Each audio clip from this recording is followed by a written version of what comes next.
Hola a todos, hoy vamos a ver las fórmulas de torsión para elementos de sección transversal circular, sólida y hueca. Recordemos que cuando aplicamos un par de torsión a una barra de sección circular, es decir, cuando aplicamos un par de fuerzas, una contraria a la otra, se producen esfuerzos cortantes en la sección transversal de la barra. Recordatorio, ¿qué es un esfuerzo cortante? Es la fuerza interna que se genera, que quiere contrarrestar estas fuerzas que se están generando de la torsión. Entonces, al tratar de contrarrestarlas, pues se crea una especie de fuerza de corte en el material. Por eso se llama esfuerzo cortante. Ahora vamos a mirar cómo se distribuyen esos esfuerzos cortantes. En una barra circular, ya sea sólida o hueca, el esfuerzo cortante no es uniforme, pero sí sigue una distribución radial, es decir, aumenta a medida que nos vamos alejando del eje neutro. ¿Qué es el eje neutro? Este es el eje neutro.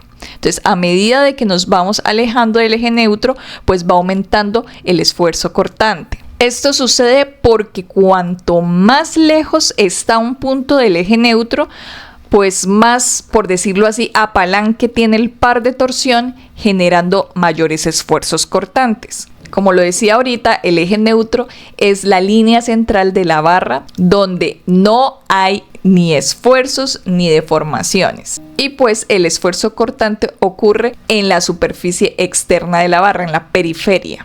Listo. Ahora vamos a ver qué fórmulas debemos aplicar para encontrar el esfuerzo cortante máximo. Para hallar el esfuerzo cortante máximo en una barra de sección circular, vamos a utilizar esta fórmula. Esfuerzo cortante máximo es igual a T, que es el par de torsión aplicado, C, que es la distancia desde el eje neutro hasta la superficie exterior, que eso equivale al radio de la barra, que es también a su vez el diámetro dividido por 2. Dividido en J, que es el momento polar de inercia, una medida que nos dice cómo está distribuida la masa de la sección respecto al eje de torsión. ¿Por qué es importante esta fórmula? ¿Para qué sirve? Es esencial porque te dice cuánto esfuerzo puede soportar la barra en su superficie externa. La periferia de la barra es el lugar donde el material es más vulnerable a fallos debido a la torsión. Por lo tanto, en el momento de diseño es indispensable conocer cuánto es el esfuerzo máximo.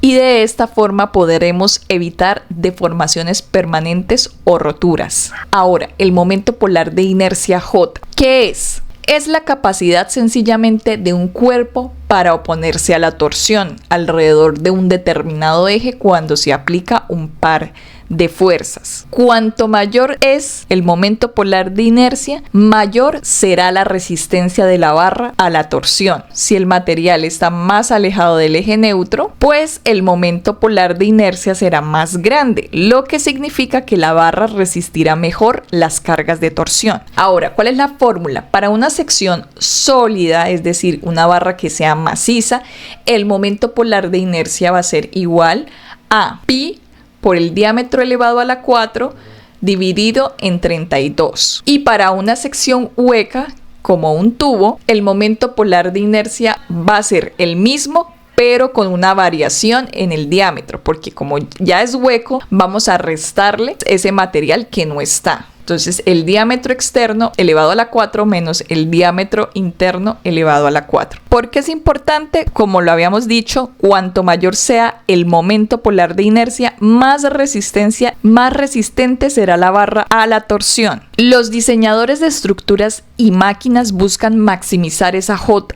sin aumentar innecesariamente el peso. Por eso las secciones huecas, como los tubos, son tan comunes. ¿Por qué? Porque eliminar el material del centro, donde no aporta mucho a la resistencia a la torsión, se distribuye en la periferia, en la parte externa, donde más ayuda a resistir la torsión. Entonces esa parte maciza, pues no aporta mucho a la resistencia a la torsión, se elimina y da menos peso y sigue siendo igual de eficiente en su resistencia a la torsión, porque es el material que está en la parte de afuera el que lucha contra esa torsión. Ahora, el ángulo de torsión. El ángulo de torsión es la medida de cuánto gira una sección transversal de la barra con respecto a otra parte de la sección transversal de la barra bajo torsión. En otras palabras, es el ángulo por el cual una sección de la barra se ha torcido en relación con otra sección a lo largo de la longitud de la barra. Entonces, ¿cómo es la fórmula? El ángulo de torsión es igual a T, que es el par de torsión aplicado, por L, que es la longitud de la barra entre las secciones que se están comparando, J, que es el momento polar de inercia que analizamos anteriormente,